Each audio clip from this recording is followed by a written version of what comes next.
얼마 전 이 방송을 통해서 젊은 연인들 사이에 큰 인기를 끌고 있는 부산 이바구길 투어에 대해서 전해드린 바가 있었습니다. 재미있는 비유로 공갈빵과 진실빵을 먹어보는 것에 비유해서 미국 주식은 공갈빵, 한국과 중국 주식은 진실빵이 될 가능성이 높다라고 진단을 해드렸었는데요. 어제 마침내 코스피 지수가 2,600선을 넘어서면서 사상 최고치를 경신했습니다. 오늘은 왜 이렇게 한국 증시가 부각이 되고 있는지 자세한 사안 들어보도록 하겠습니다. 한국경제신문사의 한상춘 논설위원 자리해 주셨습니다. 어서 오세요. 네, 안녕하십니까. 네, 위원님 먼저 오늘 뉴욕 증시 다시 코로나 백신 장세로 바뀌었습니다. 3대 지수 일제히 상승하면서 마무리가 됐는데 증시 진단부터 들어보도록 하겠습니다. 네, 오늘은 제가 옷을 입는데 좀 빨간색을 입기 위해서 굉장히 노력했어요. 네, 어제 넥타이도 그렇게 메고 예, 오셨네요. 우리 그 코스피에서 사상 최고치를 기록했어요. 뉴욕 증시는 사실 오늘 핵심 키워드는 people, 그 사람이라는 용어가 사실 핵심 용어다 이렇게 보시면 되겠습니다. 네, 그래서 지금은 그렇게 바이든과 트럼프 해서 지금 바이든이 이렇게 좀 고령이시긴 하지만 차세대의 새로운 환경을 도출할 수 있는 리더다 하는 이런 표현으로 가장 화제를 끌고 있습니다는 이분들이 임명하는 분들이 굉장히 사실 그 바이든의 그 입지를 잘 반영해서 석석들이 지금의 어려운 환경에도 불구하고 이렇게 과시화되고 있습니다. 그 측면에서 두 분이 있는데요. 슈라이라고 해서 이분들이 이제 우리가 코로나 백신이 그 개발됐다 하더라도 상용화까지는 사실은 그 시간이 걸리면 그 간극의 과도기적 리스크가 상당히 올겨울에 그 증시 향방을 가늠할 수 있는 굉장히 중요한 요소다 하는 것을 누누이 말씀드린 적이 있습니다. 오늘도 파이자, 모더나에 의해서 영국의 옥스퍼드 여기 이제 함께 하는 거죠. 그렇죠. 네, 공동 개발 중이죠. 그렇습니다. 그래서 그 호재가 들리긴 했지만 사실 오늘 그 증시적인 측면에서는 더 호재가 되었던 것이 저 옥스퍼드의 백신 개발이 아니라 슈라이가 그 간극을 줄이기 위해서 코로나 백신에 대해서 패스트트랙 즉 임상 실험을 앞당기겠다, 상용을 앞당기겠다 해서 오늘 월가에서 가장 화두를 빚었던 것이 일반인의 백정에 접종을 12월 11일, 12일 날 하겠다 하는 네. 입장이 제2차 팬데믹에 대한 우려를 좀 상당히 부식시켰다 이렇게 이제 보시면 되겠습니다. 또 한 가지는 역시 일전에도 한번 말씀드렸습니다는 바이든 시절에는 주요 직책이 대부분 다 여성이 차지할 겁니다. 그래서 여성 경제학, 소위 우머노믹스가 상당히 뜰 것이다 하는 말씀을 드리면서 우연치 않게도 재무장관의 제닛 옐렌 전 페드 의장이 될 거다 하는 이런 말씀도 지적을 했었는데요. 오늘 그 미국 증시가 가장 그 뜨겁게 반영한 것은 역시 제닛 옐런이 재무장관 임명에 대한 소식 때문에 장 막판에 많이 올랐다 이렇게 됐습니다. 네. 역시 이분에 대해서는 나중에 한번 자세하게 조명하겠습니다. 금융위기 이후에 벤 버냉키에서 제닛 옐런이 사실상 지금의 비전통적 통화 정책을 어떻게 보면 정착시킨 실무계에 정착시킨 인물이기 때문에 월가의 평가는 상당히 좋은 인물이거든요. 금융위기를 모처럼 잘 극복했다는 평가와 함께 지금 코로나 위기도 여러 가지 어려운 가운데 정책 조화라는 문제가 가장 중요합니다. 아시겠으면 시청자 여러분도 잘 아시겠습니다는 페드의 제롬 파월과 그 다음에 재정 정책에서는 지금 저 중간적인 매니신이 있지만 행정부의 총괄인 트럼프가 결정하는 거거든요. 그러면 그동안 이렇게 트럼프와 파월 간의 갈등이 상당히 심해진 상태 아니겠습니까? 그렇죠. 그런 측면에서 보면은 트라이앵글 구조에서 자 사실 제롬 파월이 제닛 앨런 때 거기에 그 행정적인 실무 총책을 담당했고 그 다음에 제닛 앨런은 조 바이든이 부통령 시절에 오바마 대통령 시절에 사실상 그 페드 의장을 한 입장이거든요. 네. 그렇다 보니까 바이든과 재무장관의 사실 제닛 앨런 통화정책 수장에는 그대로 사실 그 이렇게 지금의 제롬 파월이 그대로 연임될 거로 이렇게 보이는데요. 이 사람 간의 재정 정책과 통화 정책 간에 굉장히 정책의 일관성을 가질 수가 있다는 얘기거든요. 그래서 무엇보다도 오늘의 월가의 키워드는 people, 사람이 되는 것 이런 측면과 함께 자 경기 부양책에 대해서 지금은 공화당과 민주당의 갈등이 있긴 하지만 결국 재정 정책과 통화 정책 측면에서 지금의 사태를 극복한다 이렇게 본다면 자 어떤 기조를 갖고 있느냐 이 문제가 이제 월가 입장에선 증시에서 판단하는 구조죠. 근데 우리가 미 대선 이전에 공화당은 사실 경기부양책의 규모가 여당보다 적었다. 네. 근데 민주당은 야당인데도 불구하고 경기부양책의 규모를 컸다 하는 그쵸. 이 측면이죠. 네. 그래서 지금 코로나에 대해서 겨울철에 2차 팬데믹에 대한 우려가 오늘도 뭐 환자 수는 증가했죠. 그러나 경기 부양에 대해서 전향적 입장으로 특히 갈등 문제를 해소시킨다는 차원에서 주가를 끌어올렸다 이렇게 이제 보시면 되겠습니다. 그래서 사실은 미국에서 보면 오랜만에 사람에 의한 이 표현이 좀 일상화하겠습니다는 키워드가 people 사람이다 이렇게 보시면 되겠습니다.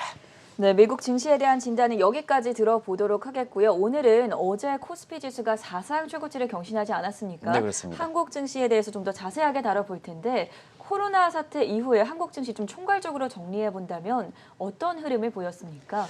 코스피가 사상 최고치를 기록했으니까 네, 우리 뭐 증시라든가 경기를 진단하는 입장에서는 기록을 좀 남겨야죠. 그렇죠. 그래서 총괄적으로 한번 오늘은 시청자분이 그동안 방송했던 내용을 총괄적으로 이렇게 정리한다. 정리를 잘 하셔야 앞으로도 어떻게 될 것인가 잘 아실 수가 있거든요. 그런 측면에서 올해는 코로나 장세라는 표현을 쓰죠. 그래서 이 코로나라는 문제가 한국 증시에 덮치기 시작한 게 2월 중순이 아닌가 생각합니다.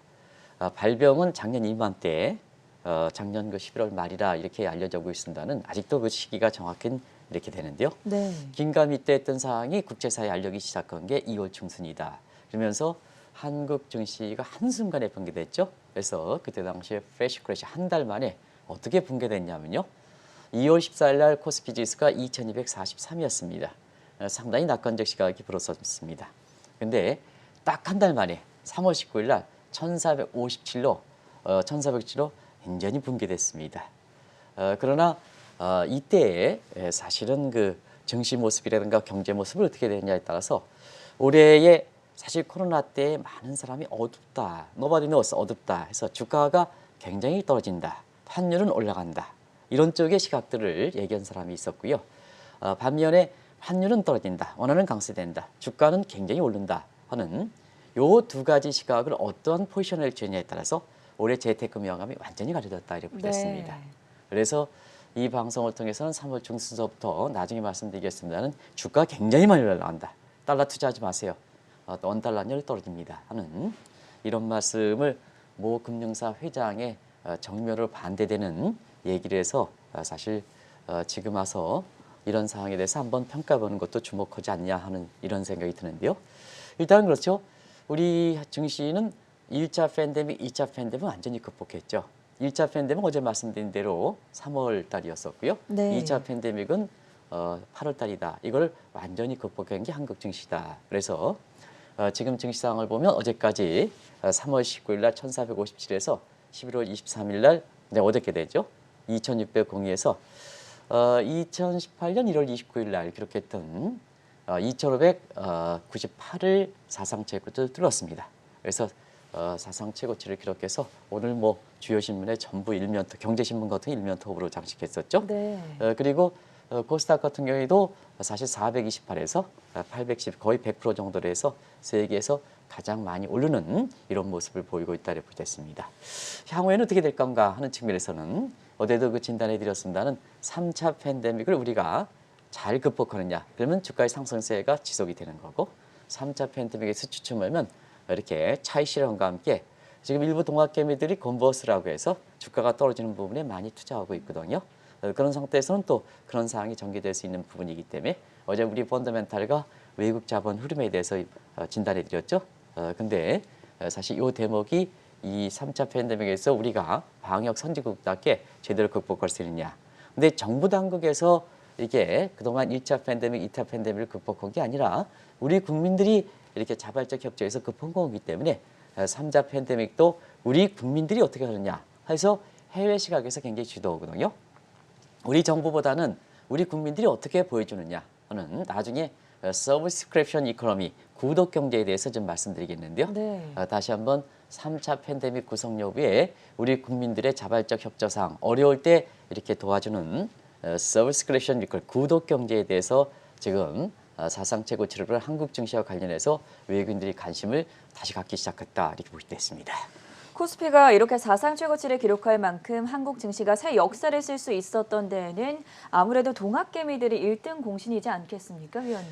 네, 아무래도 이제 동학개미들 네. 사실 한국경제TV에 이게 방송 총괄하시는 조지현 상무께서 이 동학개미를 용어를 좀 처음 얘기해가지고 우리가 3월 중순부터 주가 올라간다. 동학개미 주도돼서 사실 지금에 이끌었는데요. 무엇보다 전체적인 흐름에 있어서는 동학개미가 절대적으로 역할을 했다. 이렇게 이제 보시면 되겠습니다. 다들 아시겠습니다는 그 상황을 보면 가장 어려울 때 동학개미들이 이게 주식을 매도를 했죠. 그래서 3월 중순 이후에 1차 랠리를 우리가 구간상으로 보면 팬데믹 관련해서는 3차 팬데믹으로 되지만 증시의 흐름으로 볼 때는 미 대선을 전후로 해서 자 2차 팬데믹 극복했으니까 네. 1차 랠리를 3월 중순서부터 미 대선까지 그다음에 2차 랠리는 동학개미에서 외국인들이 주도됐던 이렇게 미 대선 이후로 이렇게 꼽는다 이렇게 됐습니다. 그런 과정에서 가장 어려울 때 모든 사람이 증시에서 코스피 지수가 이렇게 1000포인트 밑으로 떨어진다 이렇게 얘기했을 때 가장 동학개미들이 주식을 매도했죠. 주식을 매수했죠. 네. 그래서 동학개미들이 2차 랠리 기간에 한 30조 이상. 지금까지 이렇게 보면 미 대선 이후에 조금 팔았기 때문에 지금 올해 들어서 27조다 이렇게 하는데 그건 미 대선 이후에 팔았기 때문에 그렇습니다. 동학개미들이. 근데 전체적으로 보면 1차 랠리 기간 미 대선 전에 30조 이상 매수했죠. 근데 이 기간 동안에 외국인은 한국을 산다 하는 입장에서 보면 한국을 살 만한 입장이 없었기 때문에 사실 그 외국인들은 줄기차게 매도했죠. 그래서 사실은 3월 이후에 1차 랠리는 동학개미 힘이 절대적으로 컸다 이렇게 됐습니다.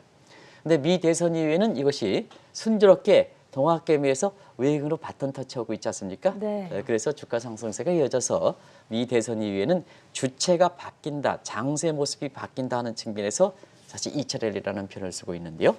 미 대선 이후에 사실은 지금까지 이렇게 외국인들이 한 6조를 넘게 이렇게 하고 있습니다. 한 6조 3천억 정도 이렇게 하고 있습니다. 다음을 좀 이렇게 시청자분한테 보여드리죠. 6조 2천억 정도. 어제 한 9조 정도, 9천억 정도로 이렇게 했기 때문에 6조 6천억 정도.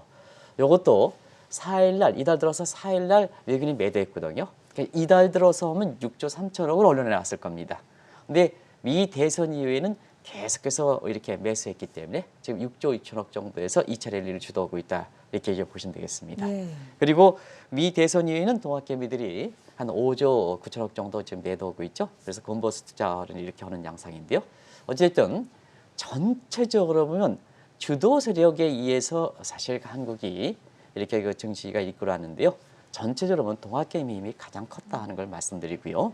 요거를 구간으로 나서면 1차 랠리 때는 동학개미, 2차 랠리 때는 외국인들이 바톤 턴지가 순조롭게 이루어지는 상태에서 한국의 코스피 지수가 사상 최고치를 기록했다. 이렇게 보시면 되겠습니다. 그래서 역시 이번 같은 경우에는 동학개미의 힘이 컸다 하는 것을 말씀드리겠습니다.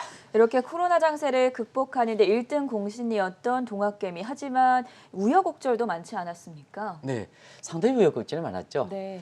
동학개미의 힘이 이렇게 더 돋보인 것은 어려울 때 한국 증시를 살렸다는 얘기입니다. 그리고 경우에 따라서는 한국 경제를 살리고 그리고 지금의 경제 정책을 주도하고 있는 경제부처뿐만 아니라 지금의 여당인 더불어민주당도 살렸다. 저는 그렇게 평가를 합니다. 사실상 왜 그러냐면 코로나 직후에 사실 그 증시가 무너지는 속에 극단적 비관론이 많이 나왔었죠. 저도 어떤 그 기업체 강의 가서 그 회장한테 굉장히 강의를 끝나고 나서도 그 회장 1시간 30분 동안 왜 증시를 낙관적으로 보느냐. 그래서 그분이 말씀에 전직 장관, 제가 이름도 알고 있습니다는 여기서는 약하겠습니다. 올해 성장률이 마이너스 20% 밑으로 떨어진다. 근데 왜 당신은 증시를 좋게 보느냐 하는 네. 이 측면에서 강의가 있다고 1시간 반 동안 서로가 토론을 했습니다는 사실상 올해 성장률 마이너스 20% 이상으로 떨어진다. 이게 전직 장관의 얘기였다 이렇게 됐습니다. 그리고 시청자 여러분 아직도 생생히 기억하고 있습니다는 우리가 완전히 코로나 장세를 극복하고 사상 최고치를 기록하는 게 어제였습니다는 사실 그 6개월, 7개월 전에는 증시가 살아나려면 1에서 2년 후에 가능하다 하는 입장을 취하신 분들이 많습니다. 많습니다. 이때 아마 시청자 여러분도 기억하실 겁니다 생각합니다. 그러나 한국 증시는 V자 회복해서 지금 해외에서 보면 주가 모습으로 보면 물론 지금 3차 팬데믹이 우려되지만 주가 모습으로 보면 코로나 장세를 완전히 극복했다. 자, 우리가 지난 그 이렇게 코로나 직전에 2,200 이렇게 40에서 지금은 2,600으로 이렇게 넘어가는 상황이기 때문에 그렇죠. 이렇게 코로나 장세는 3차 팬데믹에 대해서 우려가 그래서 오늘부터 0시서부터 2단계를 격상하는 이런 정부 당국의 대처가 있긴 합니다는 장세적인 측면에서는 완전히 코로나 장세를 극복했다는 이런 평가가 해외에서 나오는 것도 바로 그렇다 이렇게 보겠습니다. 아무래도 이렇게 큰 역할을 하는 것은 동학개미들이 구독경제라는 건 뭐냐 하면 경제가 어려우면 어려울수록 국가가 어려우면 어려울수록 어려운 사람한테 도와주고 그다음에 어려운 국가를 위해서 애국하는 심정이 나타나는 것이 바로 구독경제, 서브스크립션 이코노미다 이렇게 보겠습니다. 그래서 한국이 이렇게 어려울 때 이렇게 다음 자막 보여주시기 바랍니다. 다음 자막 보여주시기 바랍니다. 그래서 구독경제 어려울 때일수록 어려운 사람을 도와주는. 그래서 아마 전 앵커도 이제 기억나시겠습니다는 이렇게 3월, 4월 때 굉장히 어려웠을 때 네. 우리나라의 그 대기업들의 직원들이 사실 주변에 이렇게 음식점들한테 이 구독경제가 그렇습니다.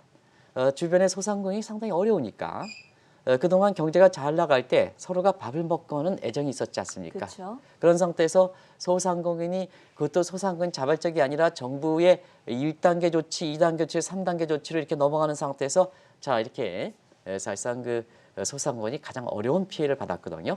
그래서 그런 것을 대기업 직원들이 한 달 동안 밥을 먹든 안 먹든 간에 한 달 동안 음식값을 줘서 네. 사실 소상공인을 도와줬던 게 지금 현 문재인 정부가 소상공인을 제공했던 것보다 월등히 효과를 크게 맺혔던 거거든요. 네. 그게 바로 구독경제다 이렇게 됐습니다. 이런 것이 한국 증시에 미치는 힘이 이게 구독경제의 힘이다 보니까 결국 같은 상황에 처해 있었던 다른 국가들도 개인 투자가들의 힘에 의해서 주가가 상승하는 모습은 한국이 선두에 섰지만 미국도 그렇고 다른 국가도 개인 투자의 비중이 상당히 높아졌다.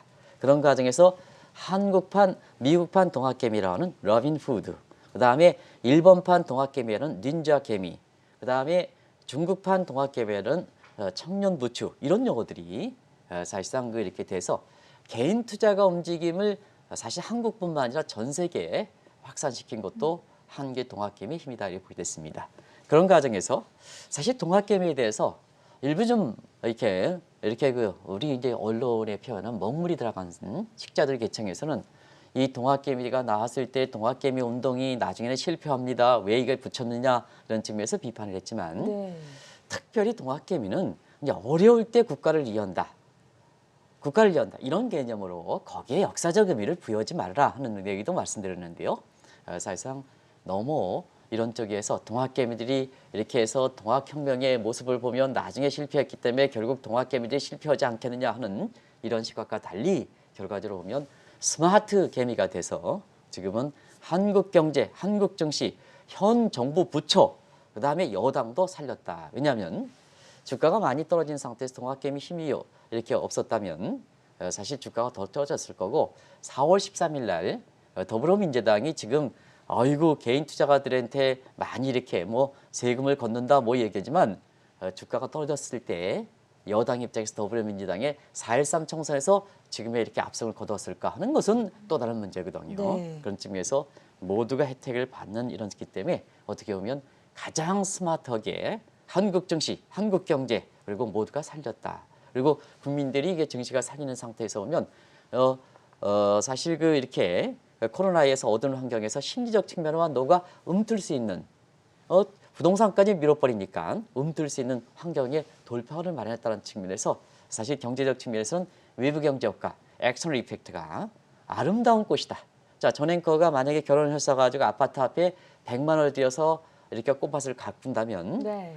경제적으로 프라이빗 코스트가 100만 원이지만 그 어려울 때 지나감으로써 전 앵커가 이렇게 심어놓은 장미꽃을 이렇게 보면서 얼만큼 마음의 위안을 삼았을까. 그쵸. 그러면 그만큼 사회적 혜택이 되니까 네. 프라이빗 코스트는 100만 원이지만 사회적 혜택이 돼서 그만큼 소셜 코스트는 낮아지는 거거든요. 그러면 프라이빗 코스트 대비 소셜 코스트가 그만큼 낮아졌으니까 경제적으로 단내 혜택을 줬다는 얘기거든요. 이게 엑스터널 이펙트, 외부 경제 효과가 큰 것이 동학개미다. 근데 여기에 무슨 놈의 동학혁명이 실패해가지고 나중에 실패하겠느냐 이런 역사적 의미를 것은 지식을 너무 나쁜 쪽으로 악용한다. 저희들은 뭐 그 정도 지식을 갖고 있지는 못합니다. 근데 그냥 순수하게 국가를 이해한다 하는 측면이 어제 코스피를 사상 최고치를 기록한 가장 1등 공신이 아닌가 생각합니다.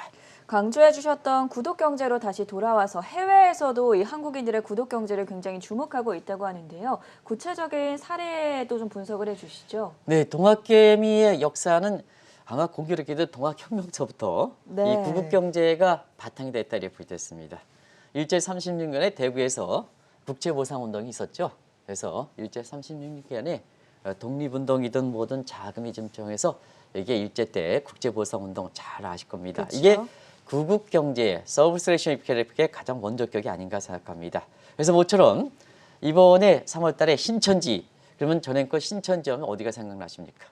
대구가 생각나시죠? 그렇죠. 네. 대구가 생각나는데 이때 대구가 신천지에서 굉장히 앞서 말씀드린 같이 일자 때 한 달간에 6천 명 이상이 사실 코로나 확진자가 나오면서 공포에 질려 있을 때 사실은 그 대구 시민들 봉쇄 이런 과정에서 병상이라든가 뭔가에서 이 용섭 광주시장에 이렇게 전부 뭐냐 지역 감정이 무슨 필요느냐 이런 상태에서는 전부 뭐냐 대구 코로나 확진자들 우리가 봐드리겠다 하는 참 눈물 어린 그때 당시에 지역 감정이라든가 뭐 관계없이 이렇게 어려울 때 사실 이것을 극복해야 되지 않느냐 그렇죠. 하는 이런 측면의 광주시장의 모습이 아마 시청자 여러분들 기억나실 겁니다. 네. 그리고 광주의 한 시민도 대구가 과거에 나라를 살리지 않았습니까?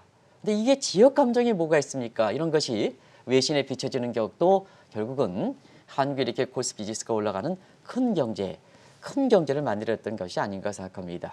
그리고 이것을 1년에 이렇게 좀 지켜보면 일제 36년의 국제보상운동에 이어서 외환위기 당시에는 우리 국민들이 보였던 금모기 운동, 경제 강요들 그때 강무선 장관들은 펀더멘탈이 계속 우리 국민들은 외환위기 같은 직감하고 있는데 경제 강요들은 그때 당시에 식자다 해서 아이고 우리 경제 펀더멘탈이 괜찮습니다. 외환위기 발생할 가능성이 없습니다. 그러니까 사실 국민들이 뭐냐 외환위기 터졌으니까 경제 강요들 그때 당시 경에 얼만큼 원한을 많이 갖겠습니까? 미리미리 대처하지 못하고 그래서 그 사람들 뽑아준 거 아닙니까? 근데 펀더멘탈 괜찮다고 믿고 있었더니 외환위기가 터졌거든요. 근데 우리 국민 입장에서는 그럼에도 불구하고 금모기 운동을 통해서 한국이 이렇게 외환위기를 극복했지 않습니까? 네. 그런 것이 대표적이다 이렇게 됐습니다.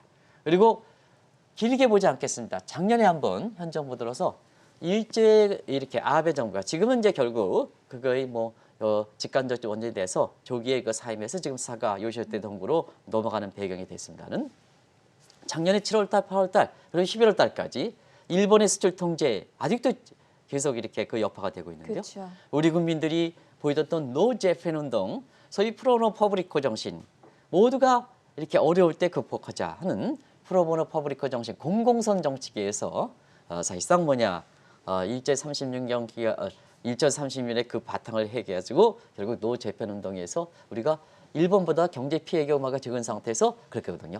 그것이 여파가 이렇게 되는 상태에서 이번에 코로나 사태를 맞으니까 사실 우리 국민들이 정부의 대체 여부와 관계없이 적극적으로 협조하는 과정에서 자 코로나 2에서 경우에 따라서 중국이 발병 진원지니까 충격이 크지 않겠느냐. 2월 증서 한순간에 무너지는 배경도 그때였거든요. 그러나 우리가 방역 선정으로 평가를 받으면서 사실상 경제와 증시에 미치는 충격을 최소화시켰던 것이 이렇게 주가가 해외에서 가장 먼저 주가 흐름에 있어서는 코로나 장세를 극복했다 하는 평가가 나왔던 원조다. 가장 큰 힘이다 하는 것을 말씀드리겠습니다. 현 정부도 증시적인 측면에서만큼은 이 코로나 사태를 극복한 1등 공신이었던 동학개미 좀 제대로 평가해줘야 하지 않겠습니까? 네, 사실은 그 동학개미들이 왜 주식을 투자하느냐 네. 하는 측면에서는 과거에는 주식 투자하는 사람들이 이렇게 있는 사람들을 투자하지 않느냐. 그리고 주식 투자하는 것은 이렇게 투기다 이런 식으로 하면 안 되지 않느냐. 그런 시각들이 있었죠. 그런 시각들이 있었죠. 네. 근데 지금 와서는 이제는 동학개미의 힘에 의해서 여당도 힘을 잃고 경제부처도 힘을 잃고 경우에 따라서 문재인 대통령도 굉장히 힘을 받았으니까 자 지금은 전 세계적으로 보면 경제꽃이 증시다. 돈의 흐름이 가장 중요하니까 이런 과거에 갖고 있었던 이런 편견들은 좀 해소하는 계기가 우리가 코스피 사상 최고치를 기록하는데 의미를 찾아보아야 되지 않느냐 생각합니다. 이게 단순히 기록적인 측면에서 사상 최고치를 기록했다 하는 의미, 앞으로 증시가 어떻게 될 것이냐 하는 측면보다도 사실 우리가 경제정책이라든가 증시와 관련된 선입견들, 잘못된 선입견을 근본적으로 개선시키는 이런 쪽의 의미를 찾아야 되지 않느냐 생각합니다. 지금 전 세계가 돈이 많습니다. 그것이 또 지금의 사태를 극복하는데 가장 주안점을 두고 있습니다. 근데 그 돈의 흐름은 자 저금리니까 예금도 들어가지 않습니다. 그리고 지금 저금리니까 채권도 굉장히 높은 이렇게 거품 상태입니다.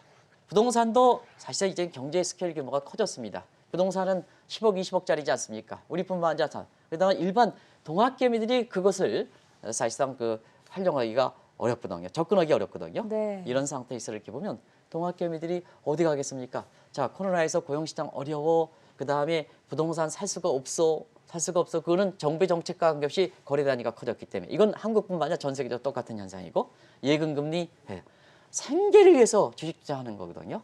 생계를 위해서 주식 투자하기 때문에 사실 지금 동학개미들이 이렇게 지속 가능하게 투자하는 겁니다. 네. 그럽니다. 그리고 과거하다는 것은 굉장히 스마트해졌었거든요. 그래서 주식 투자하는 사람들이 고용시장이라든가 뭔가 정기적 시장에서 이탈된 사람들이 의해서 사실 패배자들이 누리는 이러한 패배자를 누리는 하는 장세가 아니다 하는 것을 꼭 정책 당국자가 장들 좀 인식을 좀 하실 필요가 있지 않냐 생각합니다. 그런 측면에서 사실 우리나라의 지금의 코로나에서 재정 수입 문제 여러 가지 쓰다 보니까 재정 수입 문제가 중요하지 않습니까? 그런 각도에서 다시 한번 이번에 코스피가 사상 최고치를 기록한 가격을 계기해서 정부 단에서 꼭 좀 얘기하겠습니다. 자, 세부담. 세수를 증가시키고 지금 종부세도 나오고 있으면 세수를 증가시킬 때는 세율을 인상을 통해서 하는 게 좋으냐 아니면 세원을 확대시켜서 하는 게 좋으냐 하는 것을 다시 한번 말씀드리겠습니다. 단순히 생각에 세율을 인상시켜서 재정 수입을 증강하겠다 하면 결국 경제 의욕을 꺼쳐서 세원이 축소되지 않습니까? 네. 세원이 축소했습니까? 그러면 세율 인상에서 당장 세수가 증가할지 모르지만 세원이 기본 베이스가 약화되면 궁극적으로는 세수가 감소된다는 얘기거든요. 아서 레퍼 커브. 그런데 세부담이 이렇게 증세 부담이 있긴 하지만 자 이럴 때일수록 세율을 감소해서 기본 베이스 국민 소득 기반이라든가 증시에 활성화돼서 세율 기반을 쫙 펼쳐놓으면 나중에 보면 결국 경제도 건전하게 살고 증시도 활성화되고 정부의 세수도 증가하는 이런 모습이거든요. 그래서 지금 이런 거를 이렇게 코스피가 사상 최고치를 이런 의미를 좀 찾아야 되지 않느냐 생각합니다. 그래서 정부가 잘된 정책 중에 지금의 코스피가 사상 최고치를 기록한 큰 제도적 중에 제가 아마 문재인 정부 들어서 여러 가지 경제 정책에서 가장 잘된 정책이 이 정책이라고 그랬습니다. 말씀해 주셨죠. 대주장도책 3억 축소하는 문제 얼마나 그랬습니까? 그런데 10억으로 유지하겠다. 지금 정시가 잘 되니까 세수 갖추지 않습니까? 거치지 않습니까? 그런 측면에서 현명한 결정, 우리 서 작가가 현명한 결정이다 이렇게 얘기하지만 현명한 결정이죠. 근데 현 정부 들어와서 부동산 대책 하는데 전부 대책들이 지금 효과를 보지 못한 상태에서 대주장도 차액 10억 유지는 가장 잘된 정책이다.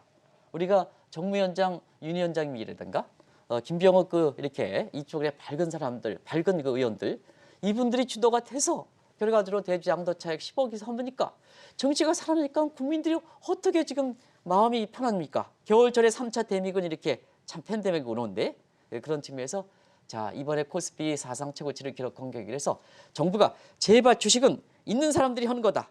투기다. 이런 쪽의 인식을 좀 개편할 필요가 있다는 것을 주식 투자하는 것은 세계 흐름의 돈 흐름의 중심을 알고자 하는 거기 때문에 사실 이렇게 지금에서 보면 그 증시 정책에 대해서 선견을 견딜 필요가 있다 이렇게 보겠습니다. 그리고 기획재정부에 이렇게 수장이라든가 이런 사람도 주식 투자 한 번도 안 해봤다. 이게 자랑할 길이 아니라 내가 돈의 흐름을 중시해야 경제 정책을 제대로 핀다는 측면에서는 모르겠습니다. 제가 제도성으로 어떻게 될지 모르겠습니다는 그래도 주식에 대해서 실제로 내가 투자 안 하면 여러 가지 도의적 관점에서 투자하지 못한다면 증시에 대해서 돈 흐름을 매일 연구해야 되지 않느냐 생각합니다. 그걸 자랑스럽게 국민들한테 내세울 수 있는 이러한 환경이 되도록 하는 것도 코스피 사상 최고치를 기록한 입장에서 향후의 주가 향방과 관련돼서 굉장히 중요한 요소가 되지 않겠냐 하는 생각이 듭니다. 앞으로 증시가 어떻게 될 것인가 이 점을 판단해 보기 위해서는 아무래도 동학개미의 바통을 이어받은 외국인 자금, 외국인 매수세에 주목을 해봐야 하지 않겠습니까? 네, 외국인 매수세는 사실 어제 장세 네. 모습에서 그대로 보여줬죠. 그렇죠. 어제 장소에서 외국인들이 사실 그 한 1조 가깝게 되면서 항상 말씀드리는 외국인들은 한국을 사는 거다. 한국을 사는 거다. 그러니까 한국의 대표 업종들을 사는 거죠. 그래서 어제는 삼성전자 많이 샀죠. 그렇죠. 삼성전자 가상 최고치 많으니까 같죠. 뭐 삼성전자, 뭐 SK 하이닉스 이렇게 반도체, 그다음에 LG 화학, 삼성 SF 화학 문제 이런 문제, 현대차 같은 전통적 제조업 문제, 뭐 전통적 제조업이라 할 수는 없습니다는 이런 한국 대표 업종이 사다 보니까 결과적으로 다른 업종들은 어제 같은 경우에는 좀 다른 업종 많이 오르진 않았습니다. 네. 근데 한국의 대표 업종을 사니까 코스피가 확 올라가죠. 어제 같은 경우는 좀 증시 외국인 많았었습니다. 외국인들이 이렇게 주도하는 가게에서 그러다 보니까 한국이 이렇게 그 외국인들이 하는데 외국인들은 뭐 누전이 말씀드린 그냥 자막 그대로 가져왔습니다. 바이든 효과, 다자 채널, 세계 의욕 증가한다. 그 다음에 코로나 백신에서 상용화 다음 달 11일, 12일 앞당긴다. 코로나 백신 상용화되면 사람, 상품 이동 자유로워지는 거죠. 네. 그러면 세계 교역에서 수출 증가한다. 수출 증가하니까 한국과 중국이 꽃을 피우는 거다. 어제 중국 증시도 많이 올랐거든요. 그런 과정에서 사실 우리가 지난 작년 올해 8월이었죠.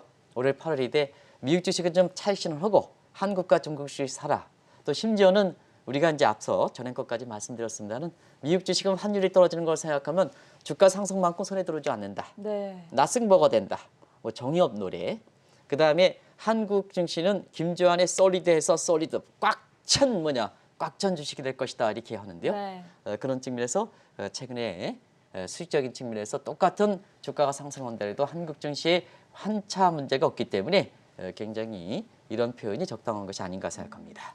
마지막으로 앞으로에 대해서는 어떻게 전망하고 계신지도 궁금한데요. 특히나 내년도 증시에 대해서는 낙관적인 시각 계속해서 유효하게 봐도 될까요? 근데 아무래도 이제 세계 증시는 세계가 하나이기 때문에 미국 증시 모습이 굉장히 중요한 거거든요. 네. 왜냐면 일단은 바이든 정부가 내년 1월 20일 날 여러 가지 이렇게 절차상에 아직도 남아있는 불안 요인이 있긴 합니다. 근데 내년 1월 20일 날 일단 지금의 국제사회 이미 바이든 당선 대통령과 관련된 경제 관계를 매덕이 있기 때문에 사실 트럼프 대통령도 4년을 기약하는 모습이 지금 그런 것 같습니다. 그런 측면에서 미국 증시의 선두력을 이렇게 볼 때는 경기 부양책 규모가 크다. 그리고 정책적인 측면에서 정책 갈등에 재정 정책에서 제니 레넌이 들어오고 파월 의장이 통화 정책 간장한다면 네. 정책 조합에서 궁합이 맞는다. 거기에 최고 통수권자들이 전부 사실 합리적인 사람이다. 예측 가능한 사람이다. 바이든이. 트럼프 저처럼 예측이 가능하지 못한 사람이 아니라는 얘기입니다. 그런 과정에서 외국인의 사실 그 미국 증시의 모습이 결국 수익률은 떨어지지만 환율 문제 때문에 또 이렇게 베이스 이펙트 때문에 사실 그런 과정에서 보면 국내에서 보면 증시 에너지가 굉장히 좀 이렇게 풍족한 상황 아니겠습니까? 네. 자, 거기에 입탁금 63조, 그다음에 신용력에 당장 투자할 수 있는 게 17조, 그리고 지금 자금 상태에선 은행 예금, 제로금리, 부동산 계속해서 김현배 장관 이렇게 해서 계속해서 눌러 어디 갑니까? 그리고 금리가 나니까 채권 가격 고평가돼 그러다 보니까 증시 쪽으로 갈 수밖에 없다. 근데 그래서 증시에 대해서 이렇게 낙관론 가지만 한 가지 말씀드리면 네. 수익률은 많이 둔화된다 하는 걸 말씀드리겠습니다. 베이스 이펙트 때문에. 그리고 장세는 완전히 이렇게 외국인들이 사면 한국을 사기 때문에 유동성을 사는 게 아니라 펀더멘탈을 사는 겁니다. 그래서 펀더멘탈 장세를 바뀐다. 펀더멘탈 장세를 바뀌니까 뭐 이렇게 이런 쪽으로 바뀐다는 걸 누누이 말씀드렸죠. 그런 쪽으로 해서 아마 주가 상승이 된다 하더라도 지금부터는 이제 너무 기대를 갖지 말아라. 자, 네. 예를 들어서 지금 2,600입니다. 내년에 국내 증권사들이 보는 2,700선, 2,800, 일부 3,000일까지만 3,000을 간다 하더라도 400포인트거든요. 네. 그러면 2,600 대비해서 4,000 정도 하면 한 12, 3%뿐이 안 됩니다. 코스피 지난 1,450주에서 2,600 하니까 이게 80% 정도 되거든요. 그렇죠. 그래서 지금부터는 네. 너무 마지막 이렇게 과열 장세에 이렇게 너무 낙관적으로 부리키는 것보다는 사실 지금서부터는 보다 신중한 이런 장세, 보다 시장을 낙관적 풍조에서 나도 이렇게 쫓아가야 된다 이런 것보다는 시장이 벽기는 모습 보다 세밀적으로 지금 세밀하게 시장을 보셔서 이 전체적인 흐름은 나쁘지 않다 보니까 이렇게 그 변화되는 모습을 보고 이렇게 해야 된다 하는 것을 말씀드리겠습니다. 네, 어제 코스피 지수가 2,600선을 넘어서면서 사상 최고치를 경신했습니다. 동학개미 세력에 이어서 외국인 자금이 많이 들어오고 있는데 향후 한국 증시에 대한 전망은 어떻게 흘러갈지 신중한 입장까지 들어봤고요. 지금까지 한국경제신문사의 한상준 논설위원과 함께했습니다. 말씀 대단히 고맙습니다. 네, 고맙습니다.